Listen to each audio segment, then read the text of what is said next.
Dhe tani miqtë e mi të dashur, radha është për rubrikën tonë të përjashme, e vërtet e pa vërtet.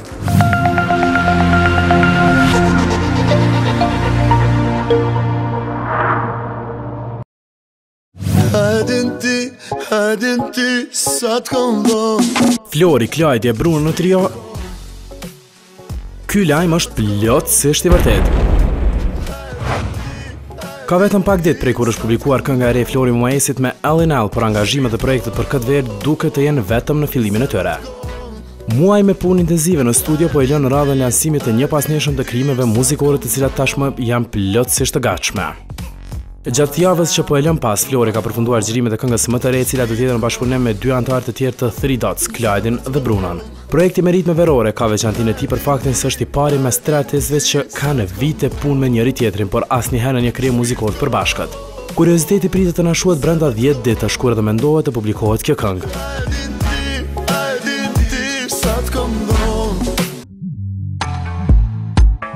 Rozana Radi dhe Soni Mala shkëpusin çdo kontakt me njëra tjetrën? Ky lajm është gjithashtu plotësisht i vërtetë. Kanë arritur të krijojnë një miqësi të fortë ndër vite si kolegë të skenës muzikore shqiptare, mes tjerash edhe duke bashkëpunuar në projekte muzikore.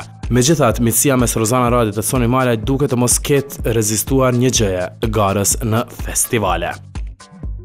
Edicioni i fundit i këngës magjike ka lënë dëme të parikuperueshme në shoqërinë e dy vajzave të cilat siç mëson prive, tash e disa muaj nuk i flasin më njëra tjetrës.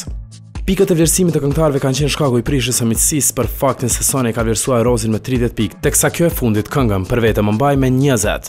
Një gjë e tillë duket të mos jetë përballur lehtë nga Soni, e cila më nuk i flet ish mikeshës. Ndryshe, kjo nuk është hera e parë që pikët në festival shërbejnë si moll sherri për prishje e deri tek përleshjet fizike mes artistëve.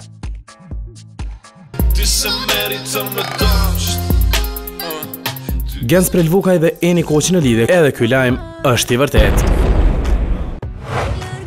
Ka tash e disa që publiku dhe mediat online vlojnë me hipoteza mbi një lidhje të moshme mes Gens Prelvukaj dhe Eni Koqit. Afërsia e madhe mes këngëtarëve reflektuar edhe në koncerte të përbashkëta dhe projekte muzikore ka bërë që të aludohet mbi diçka që t'i kalon miqësinë.